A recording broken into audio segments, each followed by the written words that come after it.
August 12th, 2021. Calls and emails from Kevin Wick. My email back to Kevin this morning before I head out to film with ITV today. Thank you so much for calling yesterday. Is there any way I can reimburse your commissary because I know that wasn't cheap? I could hear the raucousness of the men behind you, so I really appreciate that you were still willing to answer my rather pointed questions. I feel that I rather rudely kept steering the conversations, but some of the reasons I had for doing so are time sensitive, and I don't want to miss the opportunity to gather as much of your memory on the subjects as possible.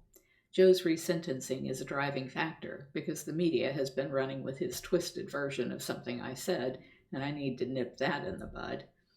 I'd been asked by the media if I thought Joe should get a pardon, and I said that most people who are granted pardons are those who have shown remorse for their deeds and done things to rectify their transgressions.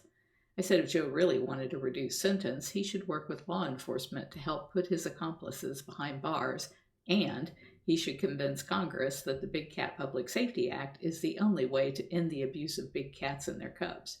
Joe twisted that into saying that I was working with him to reduce his sentence, but he openly said he opposes the bill, and even though he may be blaming his accomplices, he obviously hasn't given the feds what they need, or there would be a lot more indictments by now. I need the judge to know that Joe is lying if he says I think he should get out of jail sooner because I don't. I'm also working on a 2-hour pilot for a series, and some of the questions that were raised by people who worked with Joe were things I needed to validate through you as to whether Joe admitted them. Several people say Joe shot and buried an intruder in the boneyard, aka the dead hole, and the fact that you described the same incident and burial location without presumably knowing anything about what his former employees were saying was pretty important. I expect there will be other things that there is no way you could know about them other than via Joe telling you that will come up in your notes and memories. Back to you though. I thought you were looking at a September release, possibly, but it sounded like you thought you could be there another year. That seems unfair to me, since the alleged hitman that Joe hired to kill me has been arrested twice in the past 3 years for DUI and only served 10 hours his most recent time. I'm glad you wrote down your observations of Joe at the time and that your sister has copies because time can change a person's memories. I think the notes will be very helpful as you write your book version 2.0. I'm wondering if there's any way I could help with that. I'm not as funny as you, but I think I might make a good ghostwriter for you, as I have the advantage of a decade of experience with who Joe really is, and access to all of the court files, exhibits, etc. that I tried to send to you. If you are so inclined, I'd be happy to reimburse your sister to copy your notes and ship them to me, and I'll try drafting a more tell-all book.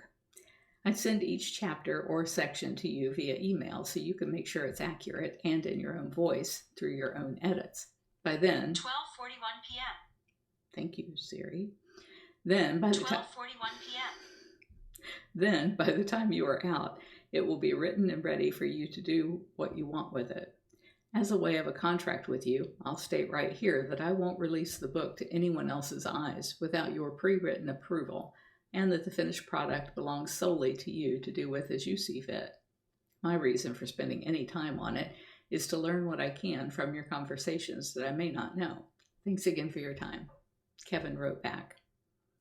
And he actually wrote back on August 13th, but it's listed here. Dear Carole, I want to help where I can. I also need you to understand that while I am in prison, it could become dangerous for me to point a finger at Joe or any other inmate for criminal activity, past, present, or planned. I am not a snitch and have never been needed to indict anyone. My crimes, DUI and wire fraud, are self-served and standalone crimes. That being said, I think that your safety is more at risk than mine if Joe was released. If Joe was released and had any influence or an audience that he could manipulate, bend, or corrupt others to his way of thinking, and further his true agenda and desire to kill you, preferably at the hands of another, then make no mistake about it. And then he said in all capitals, he would. In my first book, I clearly state what Joe told me, quote, I would give my life to kill that effing bitch, unquote.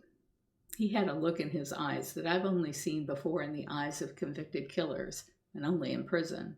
Carole, he constantly talked to me about what he planned to do to you when the jury found him innocent, which I keep reminding him he would probably never get to go home. When I told you that I only sent 2 books out, one to you and one to my appeal lawyer in Denver, I meant it. I wanted you to know some of what he said and the danger you were avoiding with him in prison. The reasons should be obvious as to why I didn't include much of that in my short version of Jailed Joe.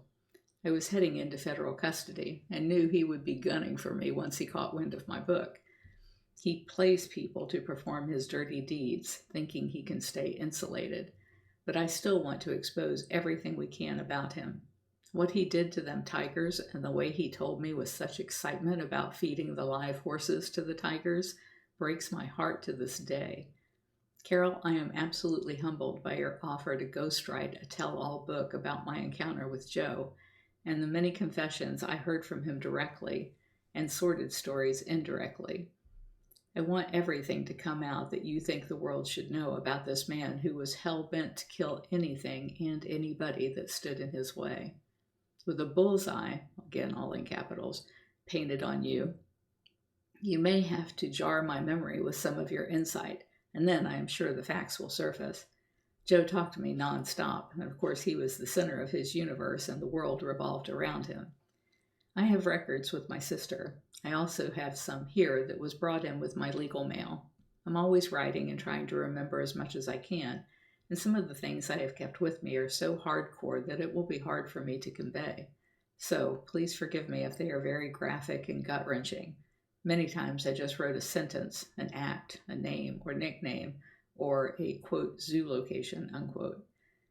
If you're willing to write out for me something tangible, binding, that would give me ownership to the rights of the book, I think and I hope that one day maybe something could be produced from this book.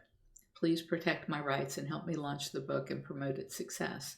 I would like for you to know that you are free to incorporate my first book into 2.0. I want to get this draft sent. I only get 15 minutes a few times a day, and we are on a restricted lockdown because of COVID spread right now. Thank you, Kevin. Obviously, these are my opinions and Kevin's opinions. If you're enjoying my diary, please like, share, and subscribe. You can find other ways to connect to me over at bigcatrescue.org/Carole.Baskin.